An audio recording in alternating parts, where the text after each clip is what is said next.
তান্ত্রিক তাকে নিয়ে চলে যায়। এই বলে শিউলি ঘরের এক পাশে রাখা পদ্মটা হাতে নেয়। হে ইচ্ছে পূরণ পদ্ম, আমাকে তুমি মধুমতি বানিয়ে দাও। বলার সাথে সাথে শিউলি পরিবর্তিত হয়ে যায় মধুমতিতে।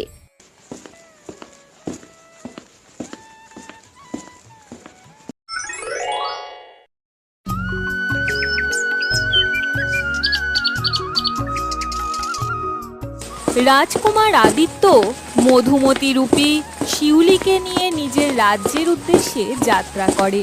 গ্রাম ছাড়িয়ে ওরা বনে এসে পড়ে। কুমার, আমরা আর কত দূর এভাবে যাব? এখনো বেশ খানিকটা পথ বাকি শিউলি, সামনের বন পার হয়ে তারপর আমাদের রাজ্য। ঠিক আছে কুমার, চলুন তাড়াতাড়ি।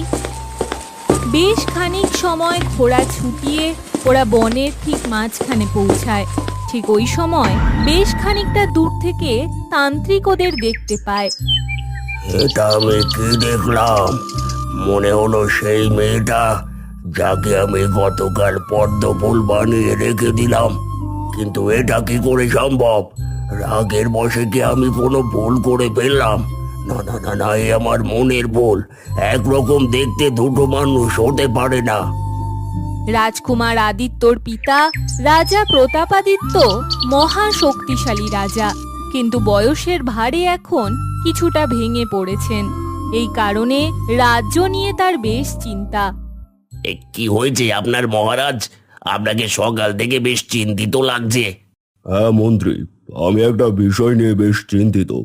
এদিকে কি করব কিছুই বুঝতে পারছি না। সমস্যা না থাকলে আপনি আমাকে বলতে পারেন, আমি যদি আপনার কোনো উপকার করতে পারি। এই বিষয়টা তোমার জানা উচিত মন্ত্রী। শোনো, আমার বয়স হয়েছে, শরীরটা এখন আর আগের মতো টানতে পারছি না। মনে হচ্ছে এখন আমাকে সরে যেতে হবে। সে তো মহারাজ আমি আপনাকে অনেকদিন আগে থেকেই বলছি, আপনার বয়স হয়েছে, এখন বিশ্রামের দরকার। আপনি কুমার আদিত্যকে রাজ্যপাট বুঝিয়ে দিন। তা তো দিতেই পারি, কিন্তু সমস্যাটা তো অন্য জায়গায়। আমাদের পূর্বপুরুষের একটা রীতি আছে, রাজ্যের দায়িত্ব নেওয়ার আগে অবশ্যই বিবাহ বন্ধনে আবদ্ধ হতে হবে। মহারাজ, এটারও সমাধান তো আমার কাছে আছে, যদি অনুমতি দেন তো বলি। নির্ভয় বলো তুমি মন্ত্রী। আপনি যদি রাজি থাকেন তো আমার একমাত্র কন্যার সাথে কুমার আদিত্যর বিয়ে দিতে চাই। হ্যাঁ, তা করা যায়, তবে এর জন্য তো একটু সময় নিতে হবে। রানীও কুমার আদিত্যের তো মতামত নেওয়া উচিত, তাই না? তা তো অবশ্যই নিতে হবে মহারাজ, তবে আপনি চাইলে দেরি না করে তাড়াতাড়ি মতামত নিতে পারেন। শুভ কাজে দেরি করে তো কোনো লাভ নেই। মন্ত্রীর কথায় মহারাজ প্রতাপাদিত্য আবার চিন্তিত হয়ে পড়ল। ঠিক এই সময় এক সেনা এসে মহারাজের সামনে দাঁড়ায়। ক্ষমা করবেন মহারাজ, খুবই জরুরি একটা সংবাদ দিতে এসেছি। বলো, কি হয়েছে সেনা? মহারাজ, রানীমা আপনাকে এখনই অন্দরমহলে ডেকেছেন, খুবই জরুরি কোনো বিষয়ে কথা বলতে চান। এই সময় রানী আমাকে ডেকে পাঠিয়েছে? আচ্ছা ঠিক আছে, তুমি যাও, আমি আসছি।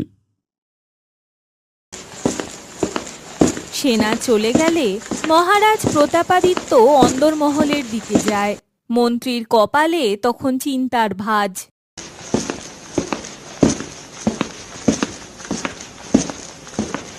এই সময় আবার কি জরুরি কথা? যখনই কোনো কাজের কথা তুলি তখনই একটার পর একটা বাধা এসে উপস্থিত হয়। রানী তার অন্দরমহলে মহারাজের জন্য অপেক্ষা করছিল। ঠিক এই সময় ব্যতিব্যস্ত হয়ে মহারাজ অন্দরমহলে ঢোকে। কি হয়েছে রানী, তুমি এত জরুরি তলব করলে? সবকিছু ঠিকঠাক আছে তো? মহারাজ, গুপ্তচর মারফত এইমাত্র খবর পেলাম আমাদের রাজকুমার আদিত্য কোনো এক মেয়েকে নিয়ে রাজপ্রাসাদে আসছে। কি বলছো এসব? রাজকুমার কোথা থেকে মেয়ে নিয়ে আসবে? আজব, সে কি কোনো রাজকন্যা? তেমন কিছু বলেনি গুপ্তচর, তবে মেয়েটা নাকি একেবারে চাঁদের মতো সুন্দর। বেশ খানিক সময় পরে রাজকুমার আদিত্যর ঘোড়াটা এসে রাজপ্রাসাদের সামনে দাঁড়ায়, আর ঘোড়ার উপর থেকে নেমে আসে রাজকুমার আদিত্য আর মধুমালতী রূপী শিউলি। কুমার আদিত্য, কোথায় গিয়েছিলে তুমি? আর তোমার সাথে এই মেয়েটাকে? ও খুব দরিদ্র অসহায় একটা মেয়ে, ওকে আমি একটা গ্রাম থেকে নিয়ে এসেছি। আমি ওকে বিয়ে করে আমার রানী করতে চাই বাবা। কি সুন্দর ওর চেহারা, যেন সত্যিকারের চাঁদ আকাশ থেকে নেমে এসেছে। বাবা, তুমি আমার উপর রাগ করনি তো? না কুমার, আমি তোমার উপর কোনো রাগ করিনি।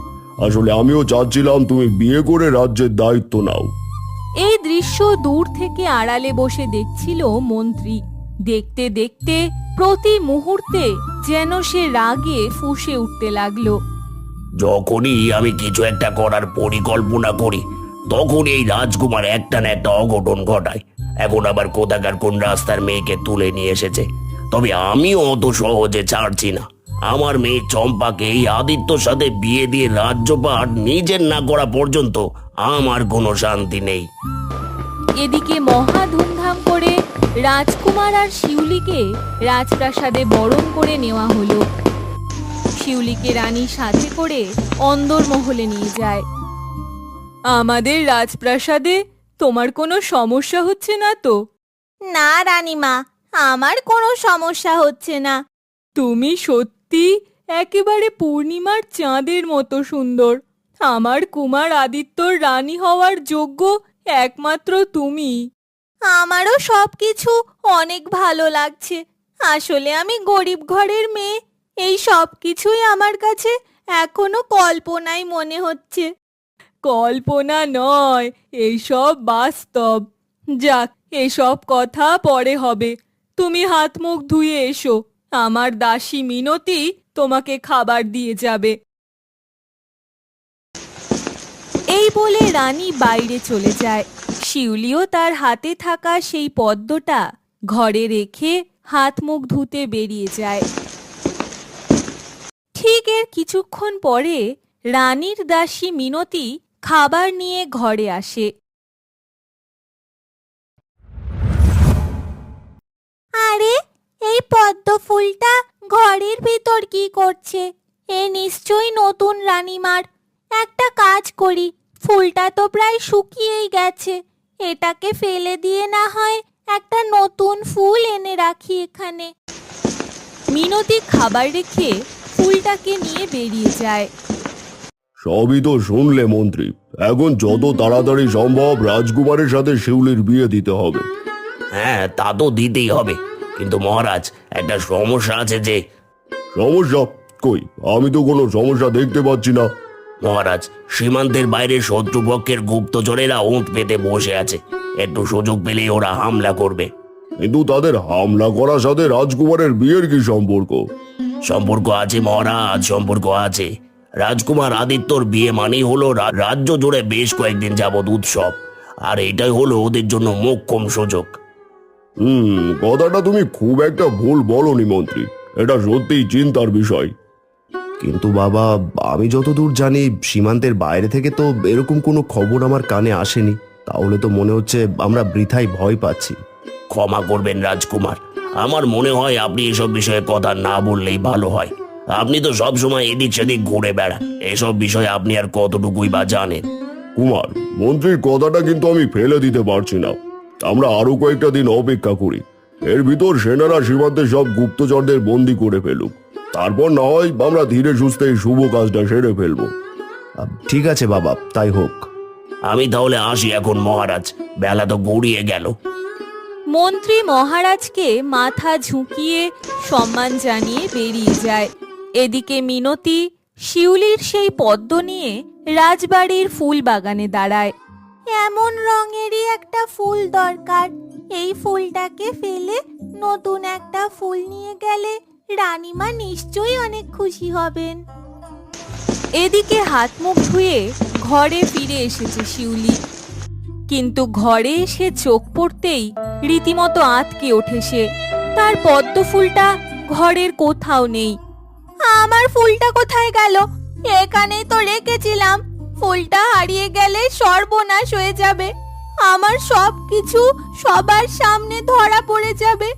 নিশ্চয়ই কেউ ফুলটাকে বাইরে ফেলে এসেছে। আমাকে এক্ষুনি যেতে হবে। ঘর থেকে এক ছুটে বের হয়ে যায় শিউলি।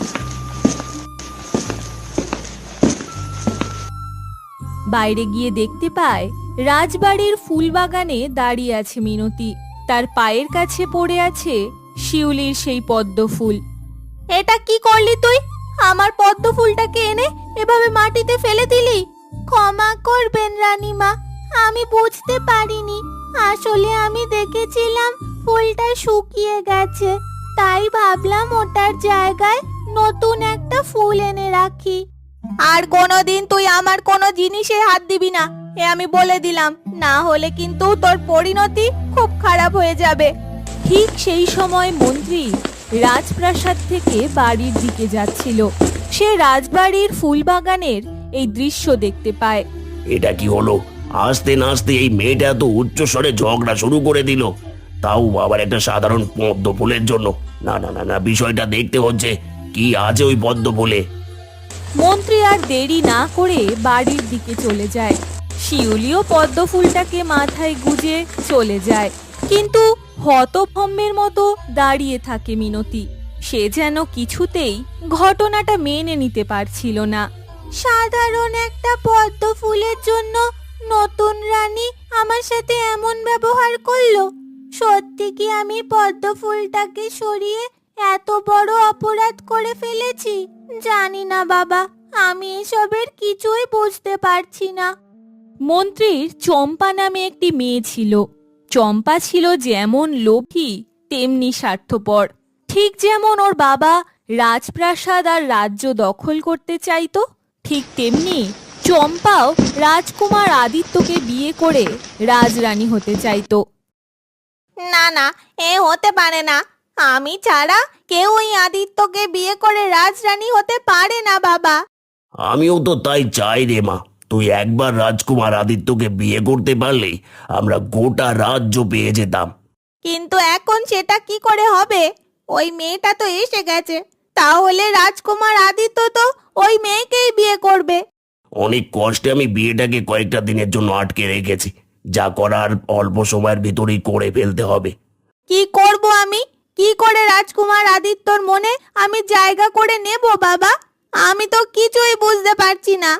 রাজবাড়ির অন্দরমহলে সবাই তোকে খুব পছন্দ করে, তাই যা করার তোকেই করতে হবে। আমার মাথায় দারুণ একটা বুদ্ধি এসেছে। আমি এখন যেমন যেমন বলবো তুই কাল ঠিক তেমন তেমনই কাজ করবি। ঠিক আছে, বলো বাবা, কালকে আমাকে কি করতে হবে? মন্ত্রী চম্পার কানে কানে একটা বুদ্ধি দেয়। তারপর বলো শিউলি, তোমার কোনো সমস্যা হচ্ছে না তো? সবকিছু ঠিক সময় পেয়ে যাচ্ছ তো? আমার কোনো সমস্যা হচ্ছে না রাজকুমার, আপনি শুধু শুধু আমাকে নিয়ে চিন্তা করছেন। আসলে রাজ্যের খারাপ পরিস্থিতির কারণে আমাদের কয়েকটা দিন অপেক্ষা করতে হবে, না হলে তো আজকেই বিয়ে করে তোমাকে রাজরানী করে নিতাম। আমি কিছু মনে করিনি রাজকুমার, আপনি যতদিন অপেক্ষা করতে বলবেন আমি ততদিনই অপেক্ষা করব। তবে একটা সমস্যা। হ্যাঁ বলো, কি সমস্যা? আপনি একটু সব দাস দাসীদের বলে দেবেন যেন তারা আমার কোনো জিনিস স্পর্শ না করে। ঠিক আছে, আমি সবাইকে বলে দেব, কেউ তোমার জিনিসে হাত দেবে না। এই বলে রাজকুমার আদিত্য ঘর থেকে বেরিয়ে চলে গেল। এদিকে সকালের জলখাবার নিয়ে বারান্দা দিয়ে শিউলির ঘরে যাচ্ছে মিনতি। হঠাৎ তার সাথে দেখা হয় মন্ত্রীর মেয়ে চম্পার। এ কি মিনতি, তুমি এখানে? আর ফুল বাগানে বসে রানীমা সেই কখন থেকে তোমাকে খোঁজাখুঁজি করছে। আমাকে খুঁজছে? কিন্তু কেন? সে আমি কি করে বলবো, তুমি গিয়েই দেখে আসো না। কিন্তু এই জল খাবারটা এখানে রেখে যাও, আমি পাহারা দেওয়ার জন্য দাঁড়িয়ে আছি। রানীমার কাছ থেকে দেখা করে এসে তারপর নিয়ে যেও।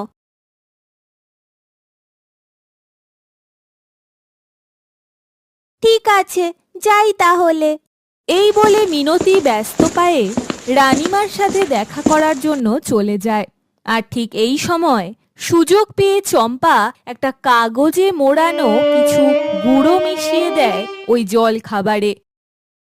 ব্যাস, আমার কাজ শেষ। এবার যা করার তা করবে এই বিষ। জল খাবার খাওয়ার সাথে সাথে ওই শিউলি মারা পড়বে, আর তার জায়গায় ঢুকে পড়বো আমি।